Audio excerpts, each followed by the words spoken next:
बहुत बहुत स्वागत, अभिनंदन, आभार आप सबका एजुकेशन इलाहाबाद के इस चैनल पे। मैं हर्ष प्रजापति, अध्ययनरत छात्र, इलाहाबाद विश्वविद्यालय।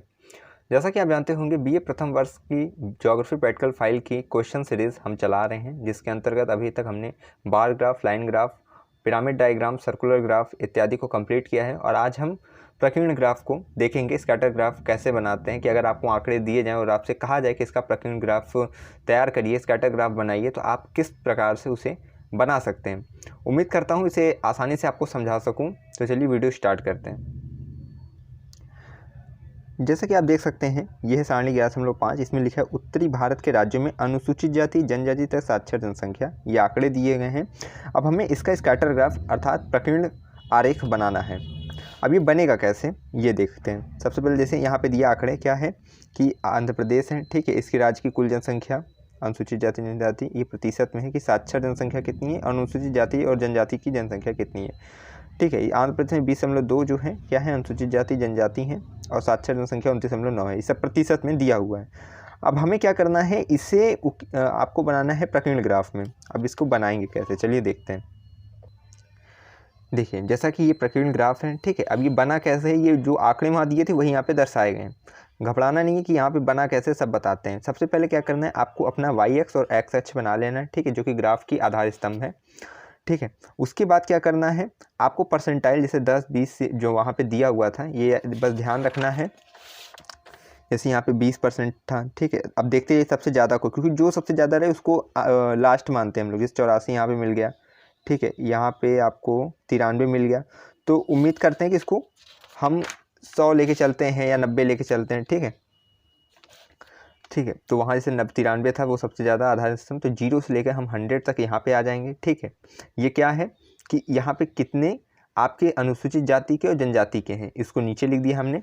अब उनमें से कौन कितने साक्षर हैं यानी पढ़े लिखे हैं, वो यहाँ पे हम दर्शाएंगे, ठीक है। देखिए, 0 से 10, 20, 30, इसको आप परसेंटाइल को यहाँ तक 80 तक, क्योंकि यहाँ पे मे बी 80 ही मेन होगा। यहाँ देख लीजिए, जैसे 70 है, उसके बाद कोई बड़ा संख्या है नहीं। 27, 27, 27 से, हाँ देखिए, जैसे यहाँ पे जो 70 था यही मेन है, तो इसलिए हम 80 को मान के यहाँ पे इसका आधार बना देते हैं, ठीक है। उसके बाद अब हमें करना क्या है, ठीक है। ये जिस तरह यहाँ पे एपी जो लिखा है, इसका मतलब है आंध्र प्रदेश, ठीक है।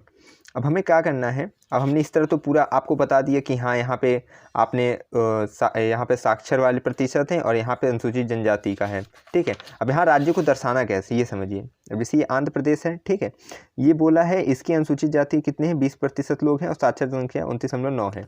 अब इसको दर्शाना कैसे है, अब जैसे यहाँ पे 20, ठीक है, ये 20 यहाँ पे समझ लीजिए 20.02 था, ठीक है। वो क्या था, अनुसूचित जनजाति।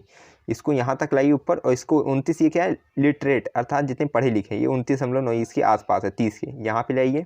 इन दोनों को बीच में जहाँ पे दोनों एक दूसरे को काटें वहीं पे बिंदु बना दीजिए, और वहाँ पे एपी अर्थात आंध्र प्रदेश आप टिक कर दीजिए।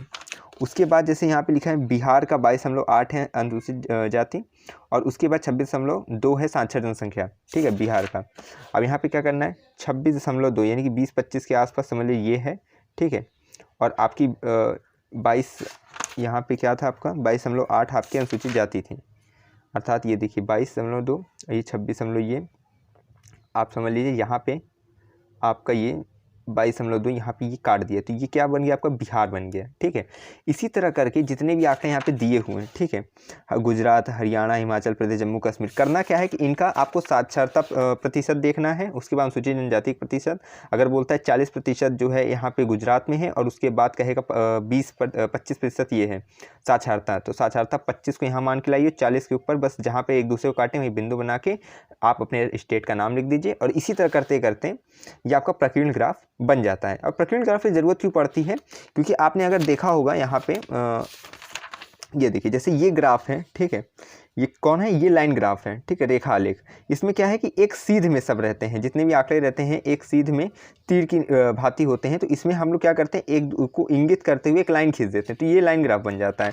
पर यहाँ क्या है कि इसमें कोई सिस्टम नहीं होता है, ठीक है, ये रैंडम होते हैं, कोई यहाँ पे है, कोई एकदम वहाँ पे है, तो यहाँ पे आप तीर नहीं खींच सकते, इसीलिए इसको प्रकीर्ण ग्राफ बोलते हैं। किरणों की भांति ये होता है, ठीक है। उम्मीद करता हूँ कि आपको एक एक डाउट आपका क्लियर हुआ होगा, और अगर नहीं भी हुआ है तो आप कमेंट करके पूछ सकते हैं। जो चीज़ आपको यहाँ पे नहीं समझ में आई हो मैं उसे बताने की कोशिश करूँगा। और अभी तक आपने अगर इससे पहले की वीडियोस नहीं देखी हैं तो उसे देख लीजिए, बहुत इंपॉर्टेंट है आपके प्रैक्टिकल एग्ज़ाम की दृष्टि से।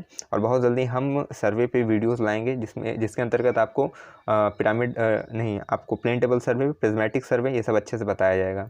तो अपना सपोर्ट बनाए रखिए, चैनल को सब्सक्राइब कर लीजिए। बहुत बहुत धन्यवाद, बहुत बहुत आभार।